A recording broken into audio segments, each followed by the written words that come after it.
You know, we live in a world where opposites are in conflict and we're in the middle. There's the pull to do good and the pull to do evil, to do what's right, or the pull to cross the line. That bit of warfare goes on even in our own head, our own consciousness. When I was a little kid growing up, I remember this cartoon of a little boy, and it showed this little boy with a little devil on one shoulder and a little angel on the other shoulder. The little devil said to the little boy, "Go ahead and do it, it'll be okay. It'll be fine, go ahead, go ahead." The little angel saying, "No, no, no, don't do it, don't do it." The little devil said, "Yes, go ahead." Little angel voice, "No, no." And I guess that's part of our life experience. It's part of the adventure. The old prophet said, "Love good and hate evil." And if we become educated in that way, knowing when the voice of temptation is not the right road to take, we make some better choices. When I got up this morning, a little voice said, "You really don't have to do your exercises today. You could skip today. You've got some work to do." And I got in at about 1 o'clock this morning on my airline flight from Colorado Springs. But as recently as this morning, the little voice said, "You don't have to do them this morning." But I well know that if I postpone a day, sure enough, I've got to make up for it somewhere. Maybe do a modified version if I don't have quite enough time, but don't let it just go. But we all have that. You know, that's fairly constant. What voice to listen to? I guess part of the answer here is not to become a victim of yourself. Beware of the thief on the street that's after your purse, but also beware of the thief in your mind that's after your promise. The little thief in your head that says, "You're too tall, you're too short, you've never done it before, it's not going to happen for you.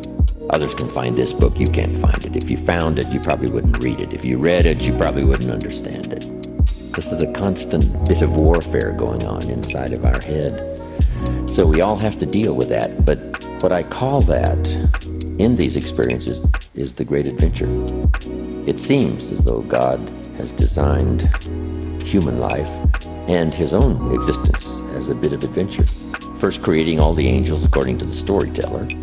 And we might surmise, what was that for? Maybe he didn't want to be alone, or maybe he wanted to create some kind of adventure for himself. Made one of the angels, the storyteller says, the most famous, the most beautiful, the leader. And finally, Lucifer gathers up a third of the angels and makes a move on God's throne, loses, giving us a bit of insight, not much detail. Like most of it's left to our imagination, which is probably what the storyteller wanted to create. Here's a few details and leave the rest to your imagination. So it seems like in the beginning, before the beginning, God, it seems, was interested in adventure. But I guess if you boil it down to something very simple, it says, would it be possible to win if you couldn't lose? And almost everybody says, well, no, it doesn't seem possible that you could win if you couldn't lose. So there has to be an adventure in order to have a victory, in order to have a win, in order to overcome, in order to create something of value. You must keep pulling positively against the negative forces, but that's what creates the adventure.